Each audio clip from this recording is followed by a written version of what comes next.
नमस्कार दोस्तों। आज हम आपको अनुप्रास अलंकार के बारे में बताएंगे, क्योंकि अनुप्रास अलंकार के जो 5 पार्ट होते हैं वो समझना थोड़ा सा बेहद मुश्किल है, क्योंकि उसमें बहुत ज़्यादा कन्फ्यूजन रहती है। तो हम आज आपको अनुप्रास अलंकार के बारे में समझाएंगे। अनुप्रास अलंकार क्या होता है? जिस रचना में व्यंजनों की आवृत्ति बार बार होती है वहां अनुप्रास अलंकार होता है। आवृत्ति का मतलब होता है वही चीज बार बार घूम घूम के आती है, तो वहां पर अनुप्रास अलंकार होता है। जैसे मुदित महीपत मंदिर आए, यहाँ पर देखिए एक शब्द की बार बार आवृत्ति हो रही है, माँ। यहाँ भी माँ की आवृत्ति हो रही है और यहाँ भी माँ की आवृत्ति हो रही है। तो जब कोई भी अक्षर बार बार आवृत्ति होती है तो वहां पर क्या होता है? अनुप्रास अलंकार होता है। अब अनुप्रास अलंकार के भेद कितने होते हैं? अनुप्रास अलंकार के 5 भेद होते हैं। पहला आपका होता है छेकानुप्रास, दूसरा होता है आपका वृत्यानुप्रास, तीसरा होता है लाटानुप्रास, चौथा होता है अंत्यानुप्रास और पांचवा आपका होता है श्रुत्यानुप्रास। अब हम बारी बारी से एक एक को जानेंगे। छेकानुप्रास। छेकानुप्रास में यहाँ पर वर्ण की आवृत्ति जो है वो 2 बार होती है। यहाँ पर वर्ण की आवृत्ति कितनी बार होती है? 2 बार होती है। जैसे एग्जाम्पल के तौर पर यहाँ पर हम देख रहे हैं कि चा, ये चा यहाँ पर आया और यहाँ पर चा आया, तो यहाँ पर चा जो है, चा शब्द कितनी बार आया? 2 बार आया है। तो जहां पर वर्ण की आवृत्ति 2 बार होगी वहां पर क्या होगा? छेकानुप्रास होगा। जहां पर आवृत्ति किसी वर्ड की 2 बार होगी वहां पर क्या होगा? छेकानुप्रास होगा। फिर हम बात करते हैं वृत्यानुप्रास। वृत्यानुप्रास में आवृत्ति 3 या 3 से अधिक बार होगी। यहाँ पर जो आवृत्ति है वो 3 या 3 से अधिक बार होगी। जैसे यहाँ पर देखिए कलावती, केलवती, कलिंदजा, तो यहाँ पर देखिए का की आवृत्ति 3 बार हुई है। यहाँ पर का की आवृत्ति कितनी बार हुई है? 3 बार हुई है। या तो वो 3 बार होगी या 3 से ज्यादा बार होगी, वहां पर क्या होगा? वृत्तानुप्रास होगा। फिर हम बात करते हैं लाटानुप्रास की।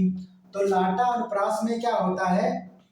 यहाँ पर जो है पूरा वाक्य या फिर उपवाक्य पूरा वही की उसी की आवृत्ति होती है, वही रिपीट होता है और पूरी पूरी जो लाइन है उसका अर्थ बदल जाता है। पूरे लाइन का अर्थ बदलेगा और एक वाक्य या एक उपवाक्य जो होगा वही क्या होगा? रिपीट होगा। समझते हैं। जैसे पूत कपूत तो काहे धन संचय, पूत सपूत तो काहे धन संचय। यहां पर एक बात समझने वाली है, यहां भी पूत है तो यहां भी पूत है, यहां भी कपूत है तो यहाँ पर सपूत है, यहाँ काहे है यहाँ भी काहे है, यहाँ धन है यहाँ भी धन है, यहाँ संचय है यहाँ भी संचय है। तो देखिए, तो वही तो काहे धन संचय, तो काहे धन संचय सेम सेम अक्षर हैं, जो वाक्य ऊपर थे वही नीचे हैं। यहाँ पर भी पूत पूत दोनों जगह सेम अक्षर है, बट यहाँ पर जो है सिर्फ कपूत और सपूत की वजह से इसका अर्थ बदल जाता है। इसका मतलब ये होता है कि पूत कपूत, कपूत का मतलब है कि अगर आप पूत मतलब पुत्र, पुत्र अगर कपूत है तो फिर वो धन संचय नहीं करेगा। इसके बाद दूसरी लाइन का अर्थ है अगर पूत सपूत है, सपूत का मतलब है उसमें अच्छे गुण हैं, तो फिर धन संचय करने की क्या जरूरत है। इसका मतलब इसका अर्थ तो एक ही निकल रहा है, बट यहाँ पर पूत और कपूत की वजह से पूरी लाइन का अर्थ बदल जा रहा है। तो यही बात यहाँ पर समझाई गई है लाटानुप्रास में कि एक पूरा पूरा वाक्य या उपवाक्य जो है वो पूरा पूरा रिपीट होगा, सिर्फ उसका अर्थ बदल जाएगा। एक अक्षर की वजह से उसका क्या बदल जाएगा? अर्थ बदल जाएगा। और जहां पर सिर्फ अर्थ बदल जाए, पूरे वाक्य उसी तरह रिपीट हो, तो वहां पर क्या होता है? लाटानुप्रास होता है। यहाँ सिर्फ जो है पूत और सपूत की वजह से अर्थ बदला, बाकी शब्द वही रहेंगे। फिर हम बात करते हैं अंत्यानुप्रास में। अंत्यानुप्रास में जो अंतिम अक्षर होता है, अंत्यानुप्रास में जो अंतिम अक्षर होता है वही रिपीट होता है। जैसे देखिए, प्रभु जी तुम दीपक हम बाती, जाकी ज्योति बरे दिन राती। अब यहाँ पर देखिए लास्ट वाला ता और यहाँ पर लास्ट वाला ता सेम है, यानी कि अंतिम, अंत्य का मतलब अंतिम होता है, उसमें अंतिम अक्षर सेम होगा, उसका रिपीटिशन सेम होगा, तो वहां पर अंत्यानुप्रास होता है। फिर बात करते हैं हम श्रुत्यानुप्रास की। जो श्रुत्यानुप्रास होता है इसमें एक वर्ग, जैसे हमारे पास 5 वर्ग हैं, कचट तप यानी कि का वर्ग, चा वर्ग, टा वर्ग, ता वर्ग और पा वर्ग।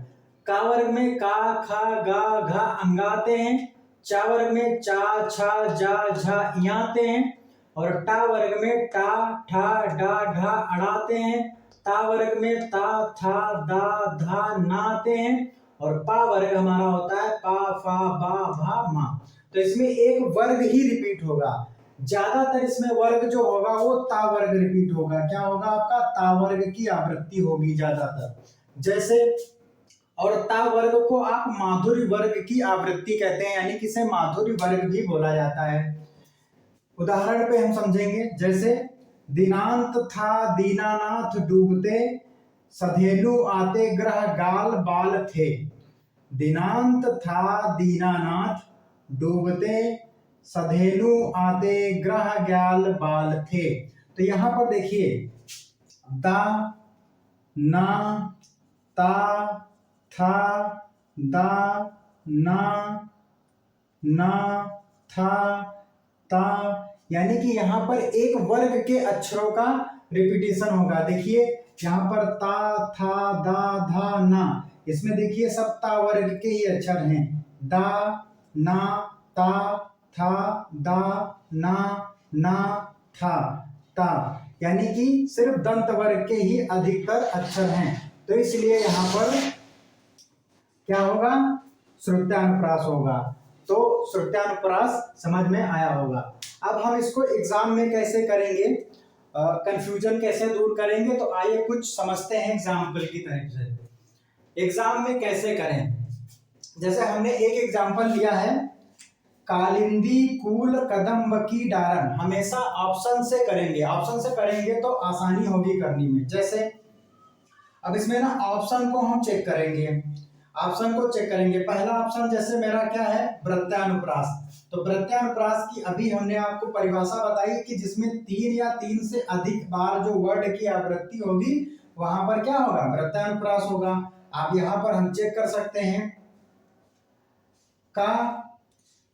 का और का 3 बार आवृत्ति हुई है, 3 बार आवृत्ति हुई तो यहाँ पर क्या हो जाएगा? वृत्तानुप्रास हो जाएगा। दूसरा चेक कर लेते हैं छेकानुप्रास। छेकानुप्रास में हमने आपको बताया कि वर्ड कितनी आवृत्ति होनी चाहिए? 2 बार, यहाँ पर 3 बार हो गई, इसलिए ये गलत हो गया। श्रुत्यानुप्रास की बात कर लेते हैं। श्रुत्यानुप्रास में अभी हमने बताया कि एक आपका क्या वर्ग आएगा, ता, था, दा, धा, पूरा वर्ग को रिप्रेजेंट करेगा। तो हम यहाँ पर चेक कर लेते हैं क्या इसमें कोई ऐसा वर्ग आ रहा है, का, बाकी नहीं आ रहा, तो ये भी खत्म हो गया। फिर लाटानुप्रास की बात कर लेते हैं। लाटानुप्रास में मैंने बताया एक वाक्य या उपवाक्य ही पूरा क्या होगा? रिपीट होगा, उसकी आवृत्ति होगी, बट उसका अर्थ बदल जाएगा एक शब्द की वजह से।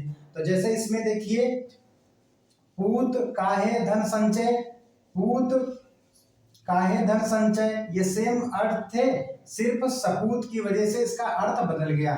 तो यहाँ पर कोई ऐसा शब्द नहीं है जो रिपीट हो रहा है, तो ये भी कट गया। तो हमारा ऑप्शन क्या हो गया? ये हो गया। इसी पर उदाहरण 2 पर समझते हैं।